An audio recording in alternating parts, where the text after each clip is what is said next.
Hello, everyone, and welcome back. This is part 2 of Mythbusting Female Genital Mutilation, where we dive deeper on some misconceptions surrounding FGM. If you didn't listen to part 1, make sure to do so for a bigger picture of the situation. As part 1, this episode is based on the work of the Concentrated Strategies for Fighting Female Genital Mutilation, the Group for the Abolition of Female Sexual Mutilation of Belgium, and the End FGM European Network, and their curation of 13 different myths and misconceptions on mutilation. Please, as usual, check out the link to this booklet in the podcast description for the full work.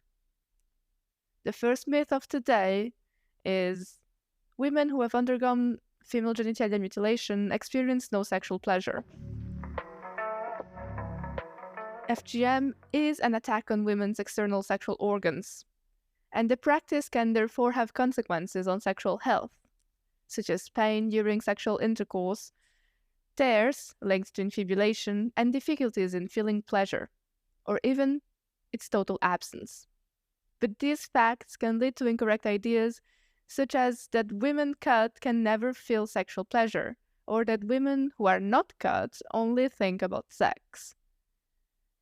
This is fascinating because people who are not affected by FGM and those who are originating from communities that practice it can both share these ideas. Although women who have undergone FGM do experience sexual difficulties, this is not true for all. Some women who have been cut are happy with their sex life. And sexual problems can affect anyone, whether they've undergone a mutilation or not. And this includes men. For women who suffer from sexual problems following mutilation, psychological, medical, and sexological support, with or without partner, can enable women to enjoy their sexuality. Often, great importance is put on the absence or presence of the clitoris, the only human organ specifically designed for human pleasure.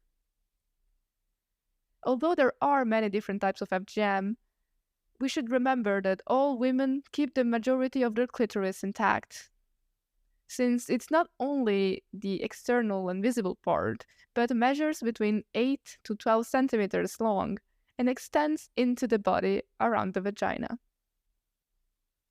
During a clitoridectomy, only the external part of the clitoris is removed.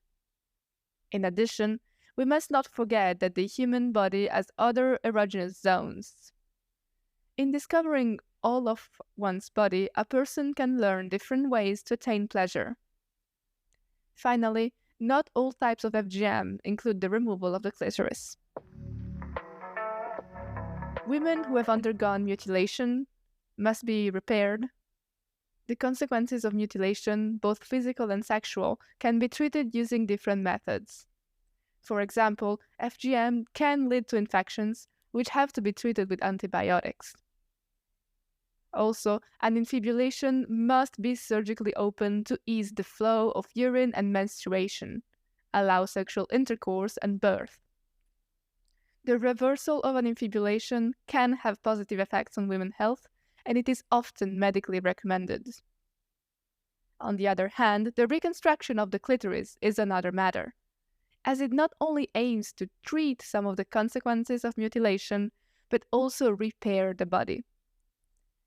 This surgery involves a technique developed by Pierre de Foldes, a doctor in France, at the end of the 1980s. The reconstruction of the clitoris is now practiced worldwide in several countries, and it is done using different surgical techniques. These interventions aims to externalize and reposition the internal part of the clitoris to reinstate its nerve function. Surgery allows some women to find or enhance clitoral sensation, but it's not an obligatory path to attain a satisfying sexual life, nor a miracle solution for sexual problems.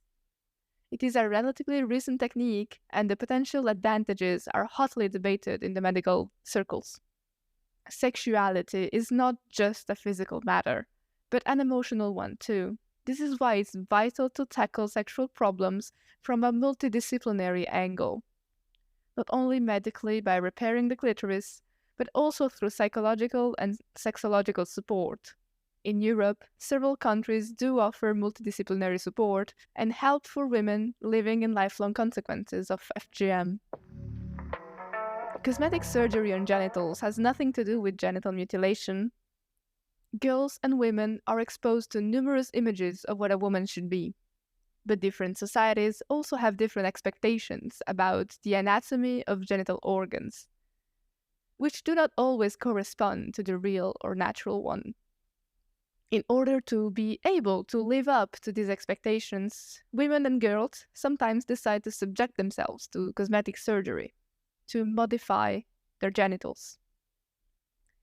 These may include labioplasty, which is the reduction of the outer or inner labias, and or the clitoral hood reduction. The hymenoplasty, which is the reconstruction of the hymen that allows women to have a second virginity, as well as operations to narrow the opening of the vagina. These forms of plastic surgery can be compared to mutilation in different ways, as they are generally practiced for non-medical reasons. Women themselves may ask for these cosmetic surgeries, encouraged by the social pressure brought on by the image of the ideal vulva, or the obligation to be virgin before marriage. We can weigh heavily on women. These aesthetic reasons and societal pressure can play a role in choosing cosmetic surgery. As in the case of female genital mutilation, surgical interventions on genitals can also lead to complications such as bleeding, infection, and pain. The World Health Organization describes mutilation as all procedures involving partial or total removal of the external female genitalia or other injury to the female genital organs for non-medical reasons. Cosmetic surgery can very easily fall into this category.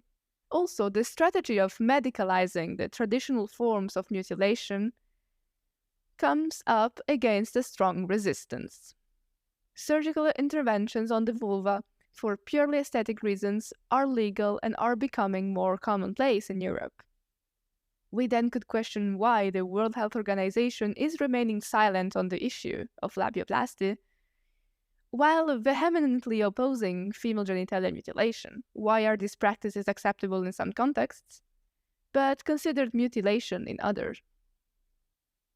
We could go a step further and say that FGM laws in Europe are based on a double standard. Can an adult woman or a surgeon be punished based on their ethnicity or the origin of the patient? Why do Western women have the freedom of individual choice, but women of other origins cannot consent to the same type of intervention? Can an adult woman from FGM practice regions go through a medical intervention on their genitals for cosmetic reasons, in the same way her neighbor can? Or would one be called genital mutilation and the other one plastic surgery? This is just food for thoughts. This next chapter will remind you of a previous episode if you listen to it, about the husband's stitch. If you didn't, I highly encourage you to listen to it after this one. It's number 3. In Western societies, women's genitalia are treated with respect. Many women go through surgical interventions on their internal and or external genitalia throughout their lives, and they're often performed during pregnancy or childbirth. Healthcare professionals can decide to carry out these interventions with or without the consent of the patient, provided that they're medically justified. Perinatal statistics comparing European countries show that from a country to another, there are large differences in number of interventions, such as C-sections and episiotomies. This opens a debate on to what extent these procedures are medically justified. Patients and healthcare professionals are beginning to condemn what they see as obstetrical and gynecological violence. In the book, Le Livre Noir de la Gynécologie, the Black Book of Gynecology, of Deschalotte from 2017, women speak out about being mistreated by healthcare professionals in France. These mistreatments can occur before, during, or after labor, in relation to assisted medical reproduction, after a miscarriage, or during a simple checkup at the gynecologist. and they may include sexist or discriminatory comments, neglecting a patient's pain or complaining when they express it, as it counters the idea of the silent birth, overlooking the wishes of the mothers-to-be, vaginal or anal touching without the patient's consent, rape, misinformation, disrespectful behavior, refusal to provide contraception, unjustified hysterectomies, that are the procedure that removes the uteruses from a woman's body, and unnecessary C-section and episiotomies. All of this can result in short and long-term physical and psychological sequelae for some women. Since the 1990s, some authors have started drawing parallels between episiotomies and female genitalia mutilation. In fact, a debate article in the prestigious medical journal The Lancet stressed the negative consequences of episiotomies compared to natural tears and the lack of evidence of its supposed benefits. The author also recalled the important role of the journal in combating the practices of clitoridectomy in the UK in the 19th century. In fact, authors argue that episiotomies can be compared to mutilation in several ways, since it became a part of a Western birth ritual, which marks the passage from the state of girl to mother in the flesh, just like FGM if you think about it. The consequences of mutilation and episiotomies can also be very similar, such as severe pain, loss of self-esteem, pain during intercourse, lower libido, or depression. Moreover, episiotomies can result in dissection of the nerves of the inner part of the clitoris as well. Women who have suffered vaginal tears or an episiotomy due to labor also frequently need stitching for the perineal area. A second obstetrical abuse comes to light, which can be easily compared to mutilation at this point. The previously discussed husband stitch. It refers to a doctor making an extra stitch when repairing vaginal tears or an episiotomy to tighten the vaginal opening and supposedly increase the sexual pleasure for the male partner. Women have testified the negative consequences of this husband stitch on their sexuality and are calling for it to be abolished. Practicing female genital mutilation in an hospital reduces risks. Carrying out female genital mutilation in a hospital environment is sometimes considered to be a way of reducing the risk of infection and hemorrhaging, and it is called medicalized female genital mutilation. It is a strategy for the least worst option. The practice of mutilation is still very widespread in countries such as Guinea, Somalia, and Egypt. In these countries, the norms surrounding the practice